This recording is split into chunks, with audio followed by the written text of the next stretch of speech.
చాలామందికి తొలచివేస్తున్న ప్రశ్న ఏంటి అంటే, భారతదేశంలో విద్యుత్ ప్రాజెక్టుల కోసం అని చెప్పి ఆదాని వాళ్ళ టీం ఎవరికో అధికారులకు లంచాలు ఇచ్చారు, చూపారు అనే ఆరోపణలు వస్తే, మరి అమెరికా కోర్టులో కేసు ఎందుకు పెట్టారు?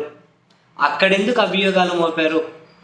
ఇక్కడ అధికారులకు ఇచ్చే ప్రయత్నం చేస్తే అక్కడ ఎందుకు కేసు పెట్టారు అన్నది చాలామందికి అర్థం కావట్లేదు, అడుగుతూ ఉన్నారు.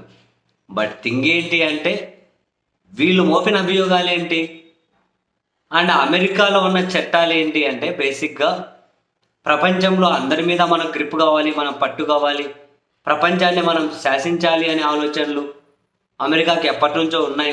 ఆ ప్రయత్నాలు వాళ్ళు గట్టిగా చేస్తారు కాబట్టి, ఎక్కడేం జరిగినా వేలు పెట్టే ప్రయత్నం వాళ్ళు చేస్తారు కాబట్టి, అదే క్రమంలో వాళ్ళు కొన్ని చట్టాలు కూడా చేసుకున్నారు. ఏమని?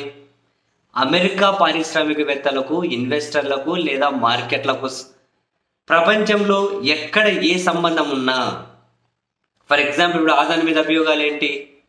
ఆదాని వెళ్ళి అమెరికాలో అక్కడ మార్కెట్ల ద్వారా, అక్కడ ఇన్వెస్టర్ల ద్వారా కొన్ని సెక్యూరిటీ బాండ్లు వేలం వేయడం ద్వారా డబ్బులు అనేది సమీకరించుకున్నారు. అలా సమీకరించుకున్న డబ్బు విద్యుత్ ప్రాజెక్టులకు ఖర్చు పెడతామని చెప్పి ఇక్కడ లంచాలు ఇచ్చేకి వాడుకున్నారు అన్నది వాళ్ళ అభియోగం.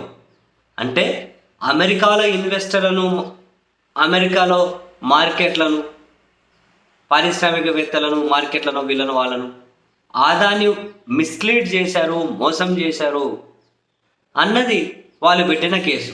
సో అమెరికా ఇన్వెస్టర్లతో పక్క దేశంలో ఎవరు ఎలాంటి సంబంధం పెట్టుకొని, లేకుంటే అమెరికా ఇన్వెస్టర్లకు ప్రపంచంలో దేంతో ఎక్కడ లింక్ ఎస్టాబ్లిష్మెంట్ జరిగినా వాటి మీద సమీక్షించి వాటి మీద కేసులు పెట్టి విచారణ చేసే హక్కు మాకుంది అని అమెరికా చట్టాలు చేసుకుంది.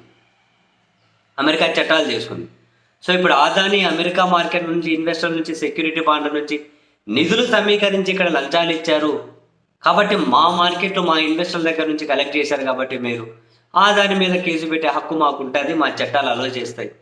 అందుకని చెప్పి ఆదాని మీద అభియోగాలు మోపారు, అరెస్ట్ వారెంట్ అనేది జారీ చేశారు అంటూ ఉన్నారు. Not clarity on that. So అట్లా ఈ చట్టంతో ఆదాని మీద కేసు ఫైల్ చేయడం.